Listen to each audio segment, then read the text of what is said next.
Never a bad idea to have like a kind of a checklist, especially when you're starting out. And just keep it with you. You can have like a little laminated card checklist of, okay, here's the things that I need to do to make sure that I'm doing my job, to make sure I'm servicing my customer correctly. So you want to survey the soil load on the coil. You want to look for the coil design, and you really want to know what type of coil it is.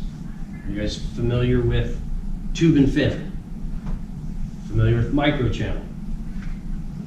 We're going to get into that in a second. So you want to survey your surroundings, because these are chemicals. Some of these chemicals will kill pets and animals. Some of these chemicals will burn the skin right off of your hand. And I am not joking.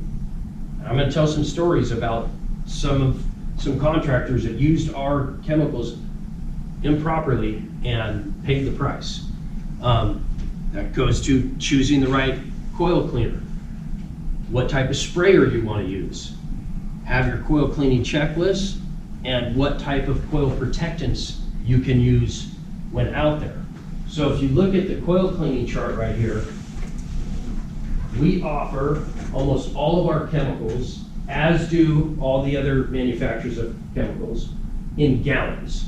And the gallons get poured into some sort of sprayer, whether it's a pump sprayer, whether it's a sprayer that hooks up to your hose, whether it's a sprayer that is battery operated. There's a bunch of different options out there for you guys, and you will start using different ones and figure out what's best for you.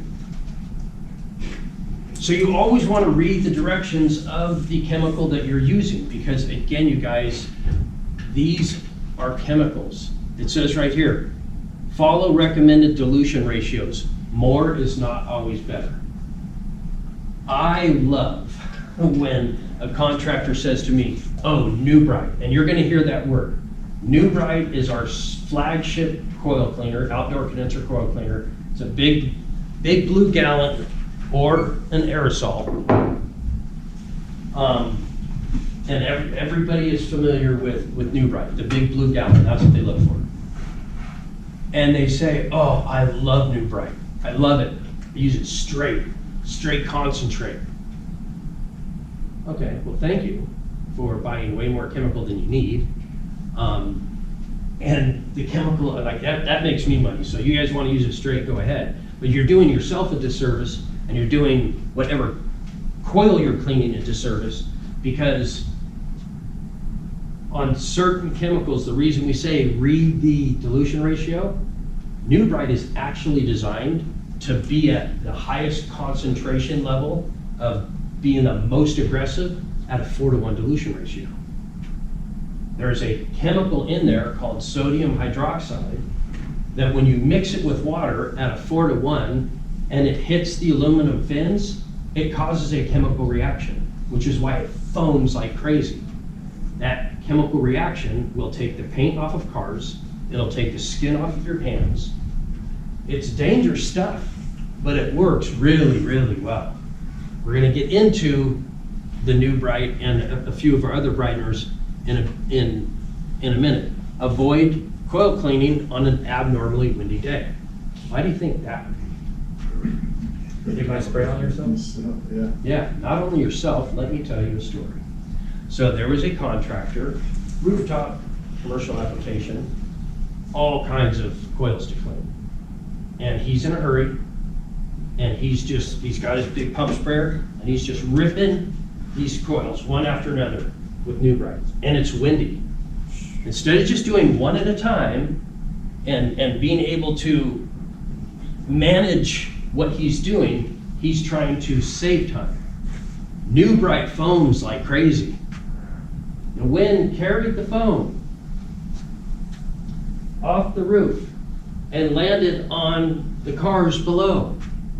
And when he got done cleaning, people are screaming, what were you doing up there? The paint is coming off of their cars.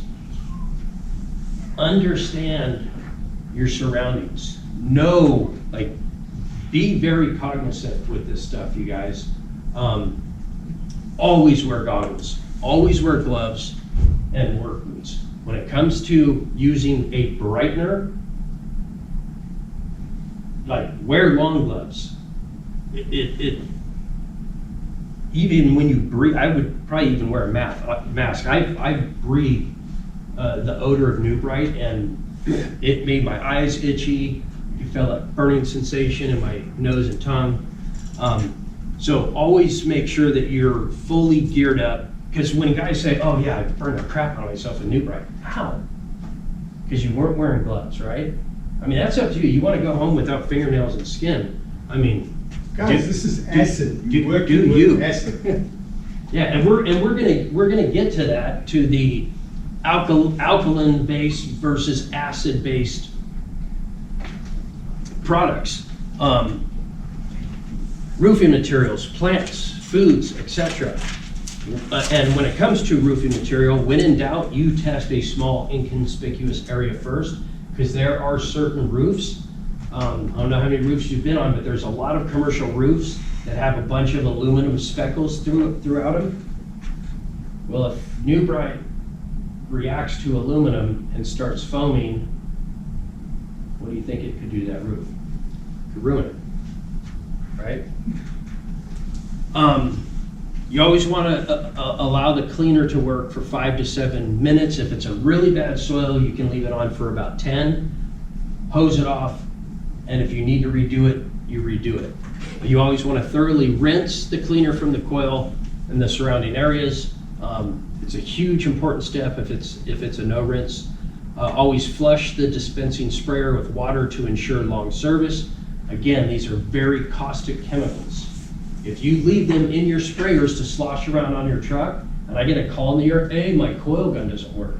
Well, if your coil gun is already eaten up, it's because you just leave the chemical in it 24/7. They're not designed for that at all. Never pour unused coil cleaner into an unmarked container. Little kids see these bright, shiny colors, and bad things happen. You want to rinse the cap and bottle, discard any empty coil cleaner. This slide goes to what you were mentioning about an acid. So we all know the pH scale. Or if you don't, you do now. It's 0 to 14, 7 being neutral. This is important because you need to know what chemical you're putting on what coil. So obviously, because I work for Nucalgon, this is going to be Nucalgon chemical names, but this holds true for any of the coil cleaners out there. So our brighteners, New Bright, Foam Bright, and Alka Bright Plus. They are all high alkalines. They're not acid whatsoever. But because they burn like shit, everyone thinks they're an acid, but they're high alkaline. New Bright, Foam Bright, and Alka Bright Plus are 13 to 14 on the pH scale. That is a crazy high alkaline. We have one coil cleaner that's an acid, and that's Calbright, which is our pink one. And that is more of a glycolic acid, so it's a safe acid, but it's still gonna burn you. Not gonna kill you, but it'll burn you. And then we have these guys that are really close to being neutral, just a tad over neutral. And we're gonna talk about how to use brighteners, and I'm just gonna call them brighteners because in the industry, and this will make it easy for you, and this is a Nucalgon plug because we're the only ones that actually do this, and everyone should, because we know the industry rule. If the word bright is in the name of the coil cleaner, you don't use it on microchannel. It's the biggest question I get. I get calls all the time. Hey, I got to clean microchannel coil. What do I use?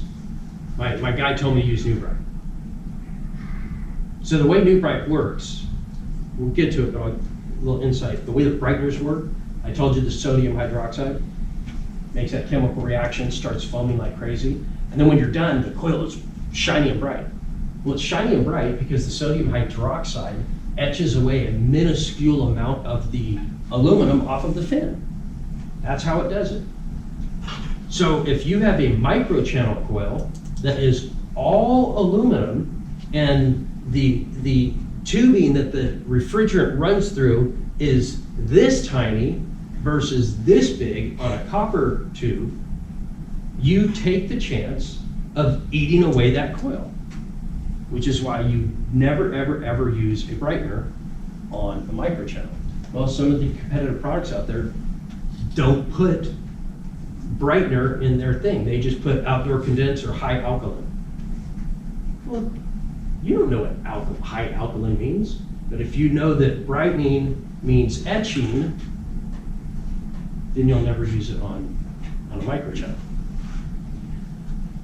So, types of coil cleaners, you're gonna look for the alkaline cleaners, or you're gonna look for alkaline cleaners and foaming cleaners. So for us, when it comes to brighteners, which I just talked about, they are designed heavy foamers. They're great on cooking grease. So what I hear all the time is guys that service Chinese food restaurants, those are heavy grease. And the coils get so embedded with grease that, and if they're not serviced regularly,